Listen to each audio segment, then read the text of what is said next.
Welcome to today's story. I want you to imagine a family tradition that has stood the test of time. For the Morgans, it was Sunday dinner around their oak table. This table had witnessed 43 years of laughter, arguments, celebrations, and everyday moments that define a family. The wood was worn from countless plates sliding across its surface, from children, now adults, drumming impatient fingers as they waited for dessert. But traditions, even the strongest ones, can be disrupted in ways we never expect. This is the story of Evelyn Morgan, a 78-year-old grandmother whose quiet exit from that family dinner table one autumn evening would spiral into a mystery that changed everything.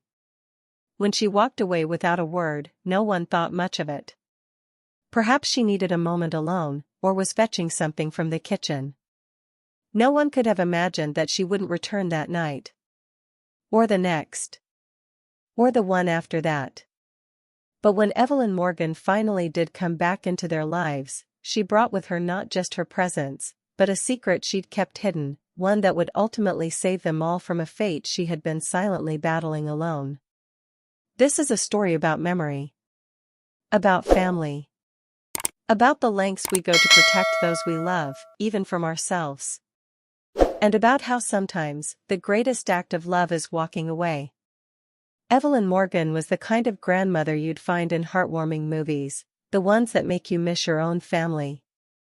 Her silver hair was always neatly styled, her clothes pressed and proper, even if she was just spending the day at home tending to her garden. She had laugh lines around her eyes that deepened every year, evidence of a life filled with more joy than sorrow. In the Morgan family, Evelyn wasn't just a grandmother. She was the glue. The peacemaker. The one who remembered every birthday without fail and knew exactly how everyone liked their coffee. When her husband passed away 7 years ago, the family worried she might crumble. Instead, she seemed to stand taller, determined to be strong for everyone else. "My Frank would want life to go on," she'd say, as she continued hosting Sunday dinners without missing a beat. But lately, things had changed. Subtle shifts that the family noticed but didn't discuss openly. The way she'd pause mid-sentence, searching for a word that once came easily. How sometimes she'd put the sugar in the refrigerator or forget to turn off the bathroom faucet. Small things. Things that happened to everyone, they told themselves. And then there was her demeanor.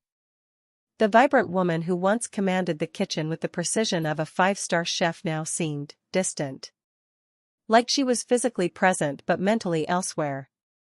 Her eyes, once sharp enough to catch a grandchild sneaking an extra cookie from across the room, now seemed clouded with thoughts she kept to herself. Her daughter Linda had tried to ask, gently, if everything was all right. "Just tired, dear," Evelyn would respond with a smile that didn't quite reach her eyes. "When you get to my age, you'll understand." And that was that. In the Morgan family, you respected boundaries. You didn't push when someone clearly wanted space. Besides, Evelyn had always been fiercely independent. Even when she was struggling with arthritis in her knees, she refused help with the grocery shopping. "I may be old," she'd say, "but I'm not helpless." So when Evelyn stood up from the dinner table that Sunday in October, no one thought much of it at first. The family continued passing dishes around, discussing the upcoming election, debating whether Matt's son was old enough for his first smartphone. It was only when Linda went to call her mother for dessert, Evelyn's famous apple crumble, already warming in the oven, that the absence felt wrong. The bathroom was empty. So was her bedroom. Her coat was missing from the hook by the door. Evelyn Morgan had left dinner. And with her disappearance, she took the family's sense of security, leaving behind a mystery that would consume them for days to come. The first hour after they realized Evelyn was truly gone passed in a blur of confusion and mounting concern. Phone calls went straight to voicemail, her cell phone still charging on the coffee table where she'd left it. Her purse was gone. So were her comfortable walking shoes and the small brown leather handbag she rarely used anymore.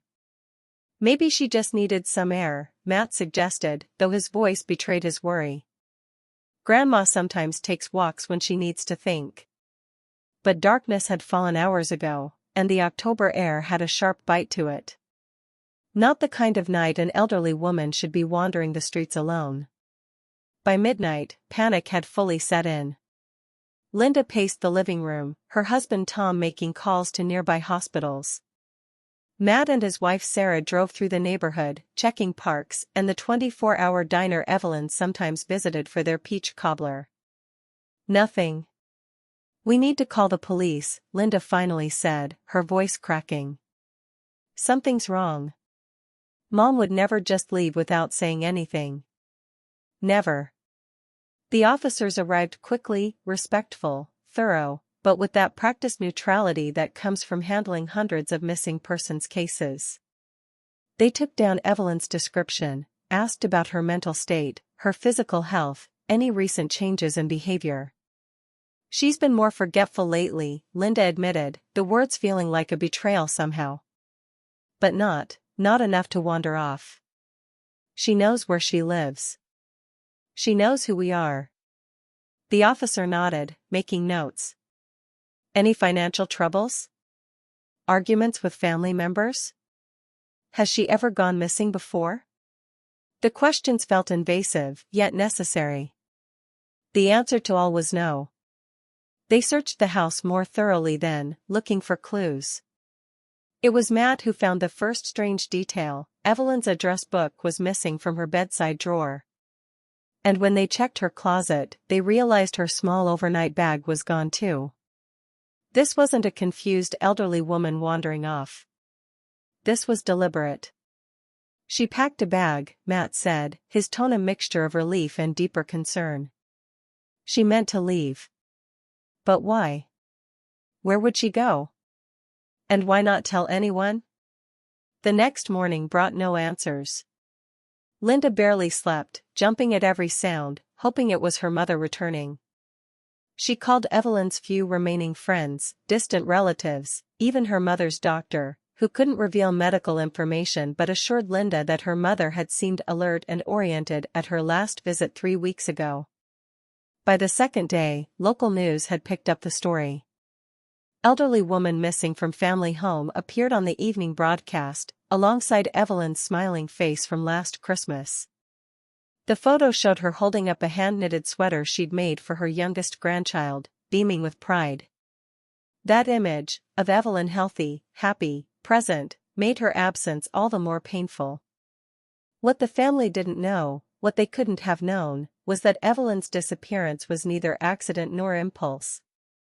It was the culmination of months of private fear, secret doctor's visits, and a letter that arrived in a plain white envelope just 1 week before she walked away from that Sunday dinner.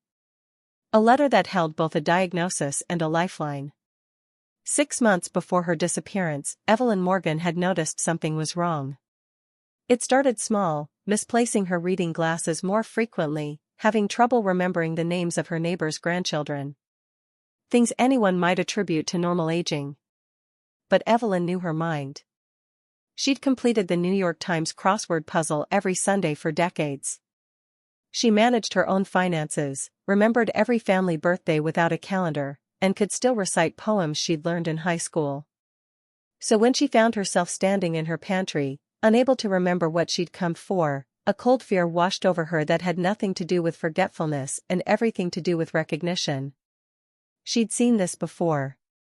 Her older sister, Margaret, had developed Alzheimer's disease in her early 70s. Evelyn had watched her vibrant, articulate sister transform into someone who couldn't recognize her own children.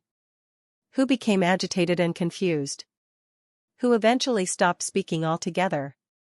Margaret spent her final years in a nursing home, heavily medicated, often restrained to prevent her from wandering. The staff were kind enough, but overworked. They called her Marge despite Evelyn's constant corrections that her sister had always hated that nickname. "It's just easier," Mrs. Morgan, a young nurse, had explained. "She doesn't seem to mind now." But that was the point, Margaret no longer had the capacity to mind. To assert her preferences. To be herself. On her last visit before Margaret passed, Evelyn had made a silent promise to her sister: If it happens to me, I will not go quietly into that darkness. I will fight.